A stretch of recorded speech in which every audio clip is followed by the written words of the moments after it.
Hi hello ನಮಸ್ತೆ and welcome back to my channel. Varanasi travel ಸೀರೀಸ್ನ ನಿಮಗೆ ತೋರಿಸ್ತಾ ಇದ್ದೀನಿ. ಇವತ್ತು ಡೇ 3 ವಾರಣಾಸಿಲಿ ಬೆಳಗ್ಗೆ ನನ್ನ ವೀಡಿಯೋನ ನಿಮಗೆ ಸ್ವೀಟ್ ಮೂಲಕ ತೋರಿಸ್ತಾ ಇದ್ದೀನಿ. ಸೊ ದ್ಯಾಟ್ ನಿಮ್ಮ ಡೇನು ಖುಷಿಯಾಗಿ ಸಿಹಿಯಾಗಿ ಇರುತ್ತೆ ಅಂತ.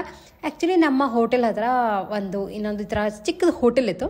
ತಿಂಡಿ ತಿನ್ನೋಣ ಅಂತ ಹೋದ್ವಿ. ಆಲ್ಮೋಸ್ಟ್ 10:30 ಅಷ್ಟೊತ್ತಿಗೆ ನಾವು ಹೋದಾಗ ಎಲ್ಲ ಸ್ವೀಟ್ಸ್ಗಳನ್ನು ಫ್ರೆಶ್ಶಾಗಿ ತಂದಿಡ್ತಾಯಿದ್ರು. ಸೊ ನಿಮ್ಗಳಿಗೂ ಒಂದು ತೋರಿಸೋಣ ಒಂದು ಟ್ರಿಪ್ ಅಂತ ಅಂದ್ಕೊಂಡೆ. ಇಲ್ಲಿ ಆ್ಯಕ್ಚುಲಿ ನಾವು ಆರ್ಡ್ರ್ ಮಾಡಿದ್ದು ಇಡ್ಲಿನ ಅವರು ಪಾನಿಪುರಿ ಥರ ಒಂದು ಕತ್ರಿನಲ್ಲಿ 2 ಇಡ್ಲಿನ ಕಟ್ ಮಾಡಿಬಿಟ್ಟು ಅದ್ರ ಮೇಲೆ ಚಟ್ನಿ ಮತ್ತು ಸಾಂಬಾರು ಹಾಕಿ ಕೊಟ್ಟರು. ಸೊ ಇದನ್ನೇ ತಿಂದ್ವಿ. ಹಾಗೆ ಫ್ರೆಶ್ಶಾಗಿ ಬಂದಿತ್ತಲ್ಲ, ಅವ್ರನ್ನ ಕೇಳಿದೆ ಇಲ್ಲಿ ಏನು ಟ್ರೈ ಮಾಡ್ಬೋದು ಅಂತ. ಸೊ ಅವರು ಏನೇನು ಟ್ರೈ ಮಾಡ್ಬೋದು ಅಂತ ನನಗೆ ಹೇಳ್ತಾಯಿದ್ರು. ಆಗಲೇ ಬೆಳಗ್ಗೆ ಸ್ವೀಟ್ಗಳು ತೊಗೊಳಕ್ಕೆ ಎಷ್ಟು ಜನ ಬಂದಿದ್ರು ಗೊತ್ತಾ. ಎಲ್ಲ ಫ್ರೆಶ್ಶಾಗಿ ಅವ್ರು ತೊಗೊಂಬಂದು ಇಡ್ತಾಯಿದ್ರು. ತುಂಬ ದಿವಸನೂ ಸ್ವೀಟ್ಗಳು ಇಡಲ್ವಂತೆ, ಮಾಡಿದ್ದ ಒಂದು ದಿನಕ್ಕೇ ಖಾಲಿಯಾಗಿ ಹೋಗ್ಬಿಡುತ್ತೆ ಅಂತ ಹೇಳ್ತಾಯಿದ್ರು. ಸೊ ಹಾಗಾಗಿ ನಾವು ಫಸ್ಟ್ ಟ್ರೈ ಮಾಡೋಣ ಅಂದ್ಕೊಂಡಿದ್ದು ಒಂದು ರಸಗುಲ್ಲ ಹಾಗೆ ಜಾಮೂನ್ನ ತೊಗೊಂಡ್ವಿ. ಎಷ್ಟು ಸಾಫ್ಟಾಗಿ ಇತ್ತು ಅಂದರೆ ಜಾಮೂನ್ ಮತ್ತು ರಸಗುಲ್ಲ, ಯಪ್ಪ ಇಂಥ ಜಾಮೂನ್ ನಾನು ಟೇಸ್ಟೇ ಮಾಡಿರಲಿಲ್ಲ, ಅಷ್ಟು ಚೆನ್ನಾಗಿತ್ತು. ಸೊ ಇದ್ರ ಜೊತೆ ನಾವು ತಿಂಡಿಗೆ ತುಂಬ ಹಶ್ವಾಗ್ತಿತ್ತು ಅಂತ ಪೂರಿ ತೊಗೊಂಡ್ಬಿಟ್ವಿ. ಪೂರಿ ನಾವು ತುಂಬ ರೇರ್ ತಿನ್ನೋದು. ಪೂರಿ ಮತ್ತು ಬಾಜಿ ಇಲ್ಲಿ ಸ್ಪೆಷಲ್ ಅಂತೆ. ಆ್ಯಕ್ಚುಲಿ ಗೋಧಿ ಹಿಟ್ಟಿನಲ್ಲಿ ಪೂರಿ ಮಾಡಿದರು. ಗೋಧಿ ಹಿಟ್ಟಿಗೆ ಸ್ವಲ್ಪ ಮೆಂತ್ಯ ಸೊಪ್ಪೆಲ್ಲ ಹಾಕಿ ಮಾಡಿದರು. ಬಟ್ ತುಂಬ ಚೆನ್ನಾಗಿತ್ತು. ಸೊ ತೊಗೊಂಡೇ ಬಿಡೋಣ ಅಂತ ಅಂದ್ಕೊಂಡು ನಾವುಗಳಿದೊಂದು ತೊಗೊಂಡು ಆ್ಯಕ್ಚುಲಿ ಇವತ್ತು ಕಾಶಿನಲ್ಲಿ ಅಥವಾ ವಾರಣಾಸಿಲಿ ಏನು ಎಕ್ಸ್ಪ್ಲೋರ್ ಮಾಡ್ತೀವಿ ಅಂತ ನಿಮ್ಗಳಿಗೂ ಡೆಫಿನೆಟ್ಲಿ ತೋರಿಸ್ತೇನೆ. ಈಗ ಹೋಗ್ತಿರೋದು ಸಾರನಾಥ್ ಟೆಂಪಲ್ಗೆ. ಹೆವಿ ಮಳೆ, ಎಷ್ಟು ಅನ್ಎಕ್ಸ್ಪೆಕ್ಟೆಡ್ ಆಗಿ ಮಳೆ ಬರ್ತದೆ ಅಂದರೆ ಎಲ್ಲಿ ಹೋದರೂ ನೆನ್ಕೊಂಡು ಹೋಗ್ಬಿಡ್ತಾಯಿದ್ವಿ. ಸೊ ತಂದಿರೋ ಅಷ್ಟು ಆಲ್ಮೋಸ್ಟ್ ಡ್ರೆಸ್ಗಳು ಎಲ್ಲ ಒದ್ದೆ ಆಗೋಗ್ಬಿಟ್ಟಿದೆ. ಇದೇ ಫಸ್ಟ್ ಅಂತೆ ಬನಾರಸ್ನಲ್ಲಿ ರೈನ್ ಬರ್ತಿರೋದಲ್ಲ, ಈ ವರ್ಷ ಫಸ್ಟ್ ರೈನ್. ಏನೋ ಅಂದ್ಕೊಂಡಿರ್ತೀವಿ, ಏನೇನೋ ಆಗುತ್ತೆ, ಏನು ಮಾಡೋಕ್ಕಾಗಲ್ಲ. ಈ ಥರದೆಲ್ಲ ಕಾಮನ್. ಹೀಗಾಗಿ ಈಗ ಇಲ್ಲ ಸಿಕ್ತು ಆಟೋ ಹತ್ತಿರ. ನಾವಿರೋ ಹೋಟೆಲಿಂದ 8 ಕಿಲೋಮೀಟರ್ ಅಂತೆ ಸಾರನಾಥ ಟೆಂಪಲ್. ಸೊ ಅದಕ್ಕೆ ಈಗ ಅಲ್ಲಿಗೆ ಹೊರಡ್ತಾ ಇದ್ದೀವಿ. ಆ್ಯಕ್ಚುಲಿ ಇದೊಂದು ಡ್ರೆಸ್ ಇಟ್ಕೊಂಡಿದ್ದೀನಿ, ಜೀನ್ಸ್ ಥರದೇ. ಜೀನ್ಸ್ ಹಾಕೊಳಕ್ಕಾಗೋದೇ ಇಲ್ಲ, ವಿಪರೀತ ಸೆಕೆ. ಅಂದರೆ ಇಲ್ಲಿರೋರಿಗೆ ಅಭ್ಯಾಸ ಆಗೋಗಿರುತ್ತೆ. ನಾವು ಸೌತಿಂದ ಬಂದಿರೋರು, ಅಂದರೆ ಬೆಂಗಳೂರಿಂದ ಬಂದಿರೋರಿಗೆ ಇದು ತುಂಬ ಸೆಕೆ ಅಂತ ಅನಿಸುತ್ತೆ. ಲೈಕ್ ಆಗೋದೇ ಇಲ್ಲ ತಡೆಯೋಕ್ಕೆ ಅಂತ. ಹಾಗಾಗಿ ಇವತ್ತು ನೋಡೋಣ, ಈಗ ಹೋದರೆ ಅಲ್ಲಿ ಏನೇನಿದೆ ಸಾರನಾಥ್ ಟೆಂಪಲಲ್ಲಿ ಅನ್ನೋದನ್ನು ಡೆಫಿನೆಟ್ಲಿ ನಿಮ್ಗಳಿಗೂ ತೋರಿಸ್ತೇನೆ. ಆ್ಯಕ್ಚುಲಿ ಇವತ್ತು ನಾವು ಏನು ಎಕ್ಸ್ಪ್ಲೋರ್ ಮಾಡೋದು ಅಂತ ನೋಡಿದಾಗ ಸಾರನಾಥ್ಗೆ ಹೋಗೋಣ ಅಂತ ಅಂದ್ಕೊಂಡ್ವಿ. ಇದು ಆ್ಯಕ್ಚುಲಿ ಒಂದು ಬುದ್ಧಿಸ್ಟ್ ಟೆಂಪಲ್. ಬುದ್ಧಂಗೆ ಎನ್ಲೈಟನ್ಮೆಂಟ್ ಎಲ್ಲ ಆದಮೇಲೆ ಫಸ್ಟ್ ಸ್ಪೀಚ್ ಅಂದರೆ ರಿಲೀಜಿಯಸ್ ಟಾಕ್ ಕೊಟ್ಟಿದ್ರಂತೆ ಸಾರನಾಥಲ್ಲಿ. ಸೊ ಒಂದು ದೇವಸ್ಥಾನ ಥರ ಮಾಡಿಟ್ಟಿದ್ದಾರೆ, ತುಂಬ ಚೆನ್ನಾಗಿದೆ. ಆಮೇಲೆ ತುಂಬ ಕಾಮಾಗಿ ಇರುತ್ತೆ. ಲೈಕ್ ನೀವು ಒಳಗಡೆ ಫೋಟೋಸ್ ಎಲ್ಲ ತೊಗೊತೀರಾ ಅಂದರೆ ಒಂದು 20 ರೂಪೀಸ್ ಕೊಟ್ಟು ನೀವು ಫೋಟೋಸ್ ವೀಡಿಯೋಸ್ ಎಲ್ಲ ತೆಕ್ಕೋಬೋದು. ಚೆನ್ನಾಗಿದೆ ದೇವಸ್ಥಾನ ಅಂತಾರೆ. ಬಟ್ ತುಂಬ ನೋಡೋವಂಥದ್ದು ಇಲ್ಲ. ಸಿಂಪಲ್ಲಾಗಿ ನೀವೊಬ್ಬರು ಗೈಡ್ನ ತೊಗೊಂಡ್ರೆ ಆ ಗೈಡ್ ಅರೌಂಡ್ 100 ರೂಪಾಯಿ ಅಷ್ಟು ಇಸ್ಕೋತಾರೆ. ನಿಮಗೆ ಡೀಟೇಲಾಗಿ ಎಕ್ಸ್ಪ್ಲೈನ್ ಮಾಡ್ತಾರೆ ಎಲ್ಲೆಲ್ಲಿ ಏನೇನಿದೆ ಅಂತ. ಯಾಕೆ ನಮಗೆ ನೋಡಿದ ತಕ್ಷಣ ಗೊತ್ತಾಗಲ್ಲ ಅಂತ ಇದ್ದರೆ ಡೆಫಿನೆಟ್ಲಿ ಒಬ್ಬರು ಗೈಡ್ನ ನೀವು ತೊಗೊಂಡು ನೋಡಿಕೊಂಡು ಬರ್ಬೋದು. ಆ್ಯಂಡ್ ಇಲ್ಲೇ ಅಶೋಕ ಪಿಲ್ಲರ್ ಕೂಡ ಇರೋದು. ಅರ್ಧ ಅಶೋಕ ಪಿಲ್ಲರ್ ಒಂದು ಕಡೆ ಇದೆಯಂತೆ, ಇನ್ನೊಂದು ಮೇಲ್ಗಡೆ ಪಾರ್ಟು ಒಂದು ಮ್ಯೂಸಿಯಂ ಥರ ಮಾಡಿ ಇಟ್ಟಿದ್ದಾರೆ. ಬಟ್ ನಾವು ಮ್ಯೂಸಿಯಮ್ಗೆ ಹೋಗಲಿಲ್ಲ, ಸ್ವಲ್ಪ ಜನನೂ ಇದ್ದರು. ಆ್ಯಂಡ್ ನಮಗೆ ಅಲ್ಲಿ ಬೇರೆ ಸ್ವಲ್ಪ ಕೆಲಸನೂ ಇತ್ತು ಅಂತ ನಾವು ಮ್ಯೂಸಿಯಮ್ಗೆ ಹೋಗಲಿಲ್ಲ. ಬಟ್ ಎನಿವೇಸ್ ನೀವುಗಳು ಹೋಗಿ ಫ್ರೀಯಾಗಿದ್ದರೆ ನೋಡಿಕೊಂಡು ಬನ್ನಿ. ಆ್ಯಂಡ್ ಇಲ್ಲಿ ಬುದ್ಧಿಸ್ಟ್ ಟೆಂಪಲ್ ಅಂದರೆ ಇದು ಪ್ರೇಯರ್ ವೀಲ್ಸ್ಗಳಿರುತ್ತಲ್ಲ, ಇದು ಒಂಥರ ಚೆನ್ನಾಗಿರುತ್ತೆ. ಬಟ್ ಇದು ಹೇಗೆ ಪ್ರೇಯರ್ ಮಾಡ್ತಾರೆ ಅನ್ನೋ ಐಡಿಯಾ ನನಗೆ ಡೆಫಿನೆಟ್ಲಿ ಇಲ್ಲ. ಅವ್ರು ಅವೆಲ್ಲ ಏನೂ ಡೀಟೇಲಾಗಿ ನಮಗೆ ಎಕ್ಸ್ಪ್ಲೈನ್ ಮಾಡಲಿಲ್ಲ. ಬಟ್ ಇದನ್ನೆಲ್ಲರೂ ತಿರುಗಿಸ್ತಾ ಇರಲಿಲ್ಲ. ಸೊ ನಾನು ಇದನ್ನು ಒಂದ್ಸಲ ತಿರುಗಿಸ್ಬಿಟ್ಟು ಟ್ರೈ ಮಾಡಿದೆ. ಏನೋ ಒಂಥರ ಖುಷಿ ಕೊಡ್ತಾಯಿತ್ತು. ಬಟ್ ಎಲ್ಲಿಂದ ಪ್ರೇಯರ್ ಮಾಡ್ತಾರೋರು ಯಾವ ಥರ ಮಾಡ್ತಾರೆ ಅನ್ನೋ ಐಡಿಯಾ ನನಗೆ ಗೊತ್ತಿಲ್ಲ. ಸೊ ಇದೆಲ್ಲ ಆದಮೇಲೆ ನೀವೇನಾರು ಅಲ್ಲೇ ಹತ್ರ ಏನಾರು ಶಾಪಿಂಗ್ ಮಾಡ್ತೀರಾ ಅಂದರೆ ಚಿಕ್ಕದು ಈ ಬುದ್ಧ ಸ್ಟ್ಯಾಚುಗಳಿರ್ಬೋದು, ಇದೆಲ್ಲ ಚಿಕ್ಕ ಈ ಥರದ ಅಂಗಡಿಗಳು ಇಟ್ಕೊಂಡಿದ್ದಾರೆ, ತುಂಬ ಚೆನ್ನಾಗಿದೆ. ಆ್ಯಂಡ್ ಇದರೊಳಗೆ ನಾನು ಆ್ಯಕ್ಚುಲಿ ಒಂದು ಅಶೋಕ ಪಿಲ್ಲರ್ನ ತೊಗೊಂಡು ಬಂದೆ, ಕಲ್ಲಿಂದು. ನಾನು ನನ್ನ ನೆಕ್ಸ್ಟ್ ವೀಡಿಯೋಗಳಲ್ಲಿ ಏನೇನು ಶಾಪ್ ಮಾಡಿದ್ದೀನಿ ಅಂತ ತೋರಿಸ್ತೀನಲ್ಲ, ಆವಾಗ ಡೆಫಿನೆಟ್ಲಿ ನಿಮ್ಗಳಿಗೆ ತೋರಿಸ್ತೀನಿ. ನೀವೇನಾರು ಯಾರಿಗಾರು ಗಿಫ್ಟ್ ಕೊಡೋಕ್ಕೆ ಎಲ್ಲ ತೊಗೊಂಡು ಬರ್ತೀರಾ ಅಂದರೆ ನೀವು ಇಲ್ಲಿಂದ ತೊಗೊಂಡು ಬರ್ಬೋದು. ಸ್ವಲ್ಪ ವ್ಯಾಪಾರ ಮಾಡಿ, ತುಂಬ ಕಮ್ಮಿ ಅನ್ನೋಂಗೇನು ಕೇಳೋಕ್ಕೆ ಹೋಗಬೇಡಿ. ಸೊ ಇದಾದಮೇಲೆ ವಾಪಸ್ ನಮ್ಮ ಹೋಟ್ಲಿಗೆ ಬಂದ್ವಿ. ನಾವು ಕಾಶಿನಲ್ಲಿ ಬುಕ್ ಮಾಡಿದಂಥ ಹೋಟೆಲ್ ಹೆಸರು RB ಪ್ಯಾಲೇಸ್ ಅಂತ.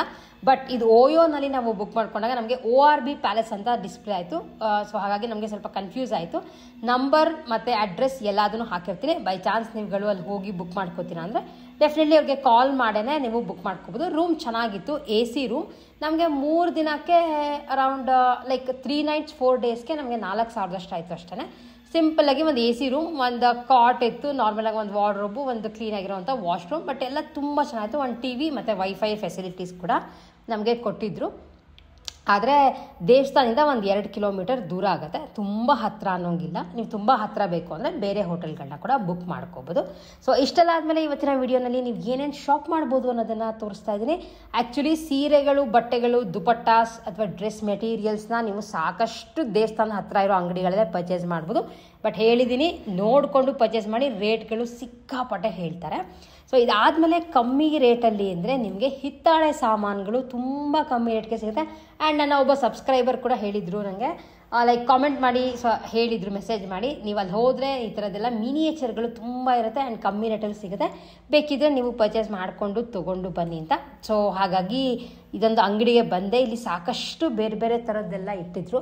ಈ ಅಂಗಡಿ ಅಡ್ರೆಸ್ನ ನಾನು ಡಿಸ್ಕ್ರಿಪ್ಷನ್ ಬಾಕ್ಸ್ನಲ್ಲಿ ಕೂಡ ಹಾಕಿರ್ತೀನಿ. ನೀವುಗಳು ಆನ್ಲೈನ್ ಏನಾರು ಬೇಕು ಅಂದರೆ ಅವ್ರಿಗೆ ಕಾಲ್ ಮಾಡಿ ನೀವು ಮಾತಾಡಿ ತರಿಸ್ಕೋಬೋದು. ಇದು ಅಲ್ಲಿ ಹೋಗ್ತೀರಾ ಅಂದರೆ ದೇವಸ್ಥಾನದ ಹತ್ರನೇ ಅಂಗಡಿಗಳಿರೋದು. ಡೆಫಿನೆಟ್ಲಿ ಮಿಸ್ ಮಾಡಬೇಡಿ, ಹೋಗಿ ನೋಡ್ಕೊಂಡು ಬನ್ನಿ. ಇವ್ರ ಹತ್ರ ಒರಿಜಿನಲ್ ಜೆಮ್ ಸ್ಟೋನ್ಗಳೆಲ್ಲ ಇರುತ್ತೆ. ಇದಕ್ಕೆಲ್ಲ ನಿಮಗೆ ಸರ್ಟಿಫಿಕೇಟ್ ಕೂಡ ಕೊಡ್ತಾರೆ. ಸೊ ಯಾರಾದರೂ ಪರ್ಚೇಸ್ ಮಾಡ್ತೀರಾ ಅಂದರೆ, ಅಥವಾ ರುದ್ರಾಕ್ಷಿ ಈ ಥರ ಎಲ್ಲ ಪರ್ಚೇಸ್ ಮಾಡ್ತೀರಾ ಅಂದರೆ ನಿಮ್ಗೆ ಈ ಥರ ಸರ್ಟಿಫಿಕೇಟ್ ಜೊತೆನೇ ಕೊಡ್ತಾರೆ. ನಾನು ಏನು ತೊಗೊಂಡು ಬಂದೆ ಅನ್ನೋದನ್ನು ತೋರಿಸ್ತೀನಿ. ಸೊ ಇಷ್ಟಾದಮೇಲೆ ಈ ಥರದ್ದು ರೋಡ್ ಸೈಡ್ನಲ್ಲಿ ಶಾಪ್ ಮಾಡ್ತೀರಾ ಅಂದರೆ ಡ್ರೆಸ್ಸಸ್ಗಳಾಗಿರ್ಬೋದು ಅಥವಾ ಈ ಥರದ್ದು ಇಯರಿಂಗ್ಸ್ಗಳೆಲ್ಲನೂ ತುಂಬ ಕಮ್ಮಿ ರೇಟ್ಗೆ ಸಿಗುತ್ತೆ. ಜಸ್ಟ್ ನಿಮಗೆ ಟಿಪ್ಸ್ ಥರ ಹೇಳ್ತಾ ಇದ್ದೀನಿ ಅಷ್ಟೇ. ನೀವುಗಳೇನಾದ್ರು ಪರ್ಚೇಸ್ ಮಾಡಬೇಕು ಅಂದರೆ ಏನೇನನ್ನು ನೀವು ಕಾಶಿನಲ್ಲಿ ಎಕ್ಸ್ಪೆಕ್ಟ್ ಮಾಡ್ಬೋದು ಅಥವಾ ಪರ್ಚೇಸ್ ಮಾಡ್ಕೋಬೋದು ಅಂತ. ಹಾಗೆ ಇಲ್ಲಿ ಬನಾರಸಿ ಅದು ಬ್ಯಾಗ್ಗಳು ತುಂಬ ಚೀಪ್. ಲೈಕ್ ಬಟ್ಟೆಗಳೆಲ್ಲ ಮಿಕ್ಕಿರುತ್ತಲ್ಲ, ಅದರೊಳಗೆ ಈ ಥರದ್ದೆಲ್ಲ ಹೊಲಿತಾರಂತೆ. ದೊಡ್ಡ ನಿಮಗೆ ತೋರಿಸ್ತಾ ಇದ್ದೀನಲ್ಲ, ಇದೇನೇ 150 ರೂಪಾಯಿ. ಬಟ್ ನಾನು ಇಲ್ಲೆಲ್ಲ ಏನೂ ಬಾರ್ಗೇನ್ ಮಾಡೋಕ್ಕೆ ಹೋಗಲ್ಲ. ತುಂಬ ಚೆನ್ನಾಗಿದೆ. ಯಾರಿಗಾದ್ರೂ ರಿಟರ್ನ್ ಗಿಫ್ಟ್ಸ್ ಥರ ಕೊಡ್ತೀರಾ ಅಂತಂದರೆ ಅರೌಂಡ್ ನಿಮಗೆ 40 ರೂಪೀಸಿಂದ ಸ್ಟಾರ್ಟ್ ಆಗುತ್ತೆ. ಸೈಜ್ ವೈಸ್ ಸಿಗುತ್ತೆ, ನೀವುಗಳು ತೊಗೊಂಡು ಬರ್ಬೋದು. ಅಂದರೆ ನೀವು ಕ್ಯಾರಿ ಮಾಡೋಕ್ಕಾಗುತ್ತೆ ಅಂದರೆ ಡೆಫಿನೆಟ್ಲಿ ಇದೆಲ್ಲ ತೊಗೊಂಡು ಬನ್ನಿ. ನಾನು ಒಂದು ದೊಡ್ಡದು ಬ್ಯಾಗ್ ಮಾತ್ರ ತೊಗೊಂಡು ಬಂದೆ ಅಷ್ಟೇ. 150 ರೂಪಾಯಿ. ಗೋಲ್ಡ್ ಕಲರ್ ಸಾಕಷ್ಟು ಕಲರ್ಸ್ಗಳಿಟ್ಟಿದ್ದಾರೆ ನೋಡಿ. ಆಮೇಲೆ ಈ ಬನಾರಸಿ ಬ್ಯಾಗ್ಗಳು ನಿಮಗೆ ಸಿಗೋದು ಅಲ್ಲಿ ಮಾತ್ರನೇ. ಲೈಕ್ ನೀವು ಬೇರೆ ಊರುಗಳಲ್ಲಿ ಹೋಗಿ ತೊಗೊತೀರಾ ಅಂದರೆ ಡೆಫಿನೆಟ್ಲಿ ಸಿಗಲ್ಲ. ಕೆಲವೆಲ್ಲ ಅದೇ ಊರಲ್ಲೇ ಪರ್ಚೇಸ್ ಮಾಡಿ ತೊಗೊಂಡು ಬರಬೇಕಾಗತ್ತೆ.